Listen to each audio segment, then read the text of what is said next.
बिस्मिल्लाहिर्रहमानिर्रहीम। अस्सलाम वालेकुम नाज़रीन। मौसम में अचानक से पैदा होने वाली बड़ी तब्दीली, मुल्क भर में मुसलसल 4 दिन गरज चमक और तेज़ हवाओं के साथ मूसलाधार बारिशों, यालाबारी, शदीद ख़तरनाक सर्दी की लहर और शदीद बर्फ़बारी के हवाले से ताज़ा तरीन अपडेट के साथ हाज़िर हूँ।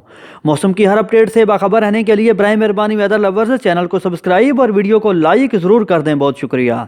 ताज़ा तरीन मौसमी सूरत हाल के मुताबिक इंशाअल्लाह कल जुमा के बाद हफ्ता शाम रात से मगरबी हवाओं का बारिशों, बर्फबारी और यालाबारी का बाइस बनने वाला बड़ा तूफान बलूचिस्तान और खैबर पख्तूनख्वा के रास्ते पाकिस्तान में दाखिल होगा, जिसके बायस हफ्ता शाम रात से मंगल के दौरान पाकिस्तान के ज़्यादातर इलाकों में जनूब ता शमाल ज़बरदस्त बारिशों का इम्कान है। इस दौरान कराची समेत सुबह सिंध, बलूचिस्तान के ज़्यादातर इलाकों, पेशावर समेत सुबह खैबर पख्तूनख्वा, जनूबी पंजाब समेत पंजाब और कश्मीर, गिलगित बल्तिस्तान समेत मुल्क भर में दूर दूर तक एक लंबे अरसे के बाद गरज चमक और तेज़ हवाओं के साथ बारिशों, यालाबारी और पहाड़ी इलाकों में ज़बरदस्त बर्फबारी का इम्कान है, जिनके बायस इंशाअल्लाह मुल्क भर से खुश्कसाली और फ़ज़ाई आलूदगी का खात्मा होगा।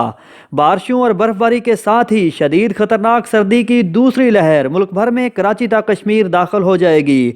इसलिए वेदर लवर्स तैयारी मुकम्मल कर लें। मौसम में अचानक से बड़ी तब्दीली रूनमा होने में सिर्फ चंद घंटे बाकी हैं।